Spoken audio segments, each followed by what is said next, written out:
माफी के बावजूद भी किसान टोहाना के सदर थाने में लगातार डटे हुए हैं। किसानों की मांग है कि बाकी बचे 2 किसानों को भी अब छोड़ दिया जाए। योगेंद्र यादव, राकेश टिकैत और गुरनाम सिंह चौधरी भी यहां पर मौजूद है। तो लगातार किसान डटे हुए हैं अपनी मांगों को लेकर।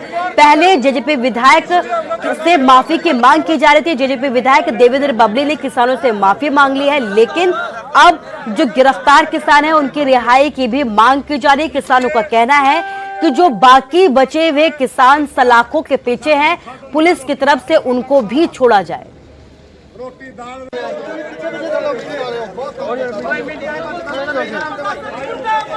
परमजीत सिंह हमारे साथ फोन लाइन से जुड़ गए हैं। परमजीत, आपसे ये जानना चाहूंगी कि अभी क्या स्थिति है, क्या किसान अभी भी लगातार वहां पर डटे हुए हैं?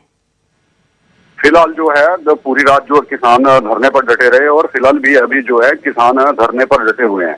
किसानों का कहना है कि जब तक गिरफ्तार किसानों की रिहाई नहीं होगी तो तब तक ये धरने पर डटे रहेंगे। और आज जो है हजारों की संख्या में किसानों के फिर से सदर थाना में पहुंचने की उम्मीद लगाई जा रही है। जी परमजीत, इस तमाम जानकारी के लिए आपका शुक्रिया। तो लगातार किसान डटे हुए हैं। टोहाना सदर थाने के बाहर किसानों का जमावड़ा लगा हुआ है। अब किसानों की मांग है कि जो गिरफ्तार किसान हैं उनको भी रिहा किया जाए।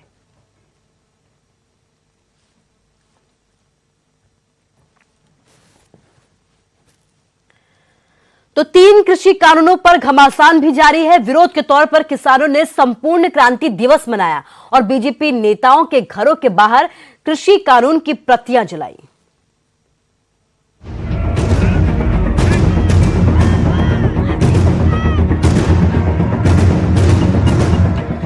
5 जून 2020 को ही केंद्र सरकार कृषि कानूनों पर अध्यादेश लेकर आई थी, लेकिन 1 साल बाद भी परिस्थितियां नहीं बदली। 3 कृषि कानूनों के विरोध में किसानों ने संपूर्ण क्रांति दिवस मनाया। पंजाब से लेकर हरियाणा तक जगह जगह कृषि कानूनों की प्रतियां जलाई। पंचकुला में तो किसानों को पुलिस की लाठियां भी खानी पड़ी। दरअसल किसान विधानसभा अध्यक्ष ज्ञानचंद गुप्ता के घर का घेराव करने जा रहे थे, लेकिन बैरिकेडिंग तोड़कर आगे बढ़ रहे किसानों को पुलिस ने डंडे के बल पर रोका। पानीपत में भी पुलिस और किसानों के बीच झड़प हुई। किसान बीजेपी सांसद संजय भाटिया के घर के बाहर कृषि कानूनों की प्रतियां जलाने पर अड़े थे। हालांकि पुलिस से धक्का मुक्की के बावजूद किसान अपनी रणनीति में कामयाब रहे और उन्होंने जबरदस्ती कृषि कानूनों की प्रति जलाकर संपूर्ण क्रांति दिवस मनाया। किसानों के मुताबिक कृषि कानूनों को रद्द होने तक उनका आंदोलन यूं ही चलता रहेगा। देखो, अभी तक हमारी जो लड़ाई जिस तरीके से हमने लड़ाई लड़ी है वो बहुत अच्छी लड़ाई है, बहुत ठीक लड़ी गई है और सही दिशा में लड़ी गई है। सब कुल ऑर्गेनाइजेशन जो है वो हमारे साथ एक है। दूसरा, भाइयों का, हरियाणा वाले भाइयों का, यूपी वाले भाइयों का बहुत सहयोग मिला।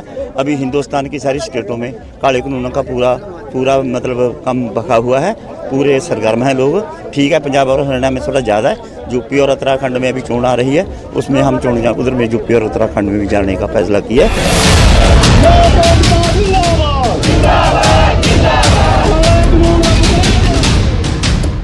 इधर कांग्रेस ने मोदी सरकार पर वार करते हुए 3 कृषि कानूनों को रद्द करने की मांग की है।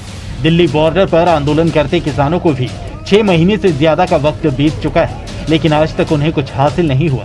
देखना होगा कि किसानों की ये लड़ाई और कितनी लंबी चलती है। Bureau report, news 18 Haryana.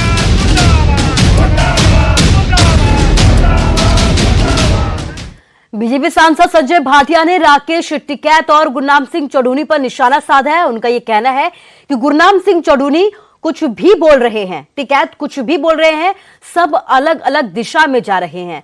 किसानों की तो अब चर्चा तक नहीं हो रही। उनका यह भी कहना है कि जिन्होंने आंदोलन शुरू किया था वो आज सही को सही कहने का साहस नहीं जुटा पा रहे हैं। उन्हें डर है कि कहीं ये लठ उन पर ही ना पड़ जाए।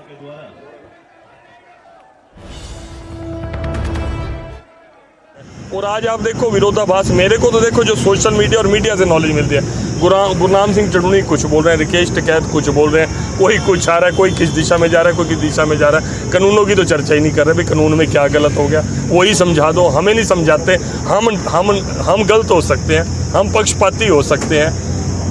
आप तो मीडिया के लोग तो पक्षपाती नहीं हो। और इसके साथ ही हिमाचल में कोरोना कर्फ्यू 14 जून तक बढ़ा दिया गया है। जो बंदिशें प्रदेश में लागू हैं वो 14 जून की सुबह 6 बजे तक जारी रहेंगी।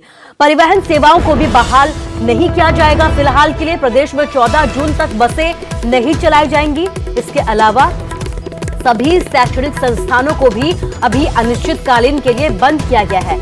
सरकार की ओर से जारी आदेशों के तहत आगामी आदेशों तक शैक्षणिक संस्थानों को बंद रखने का फैसला लिया गया है।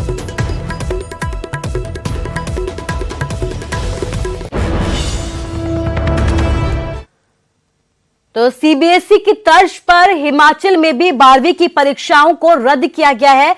सरकार ने छात्रों को प्रमोट करने का फैसला लिया है। कैबिनेट की तरफ से यह फैसला लिया गया। हालांकि अभी ये तय नहीं हो पाया है कि छात्रों को पास करने का आधार क्या कुछ रहेगा।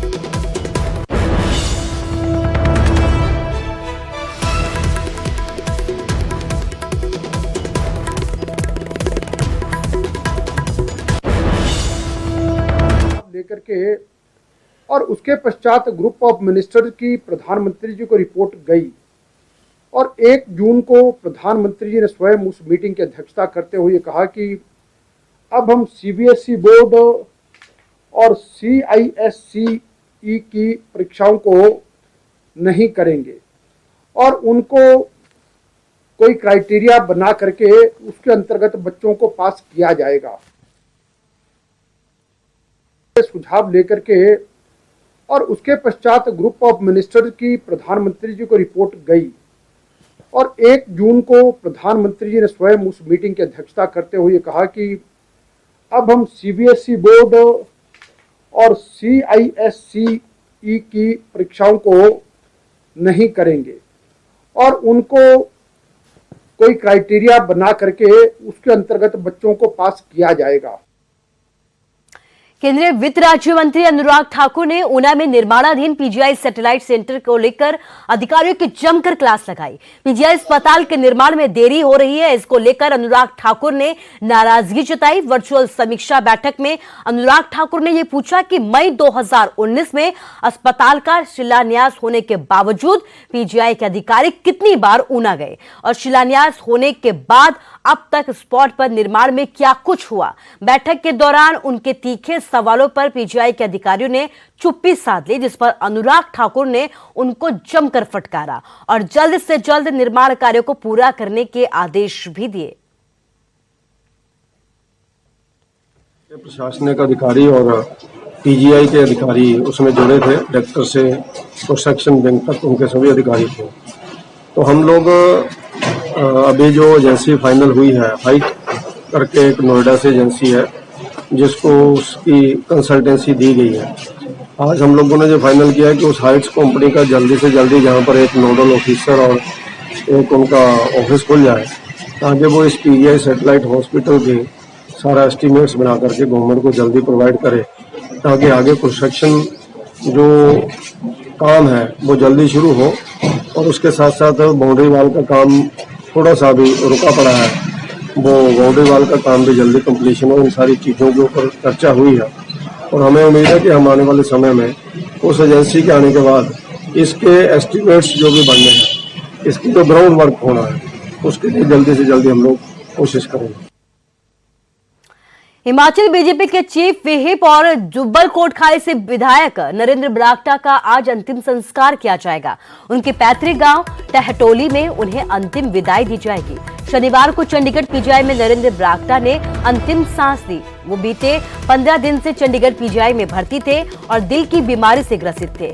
नरेंद्र बरागटा को 13 अप्रैल को कोरोना संक्रमित पाया गया था। इसके बाद से ही उनकी सेहत लगातार खराब होती जा रही थी। शनिवार सुबह 4 बजे उनका निधन हो गया। इससे पहले शिमला में दिवंगत भाजपा विधायक नरेंद्र बरागटा को शिमला में श्रद्धांजलि अर्पित की गई।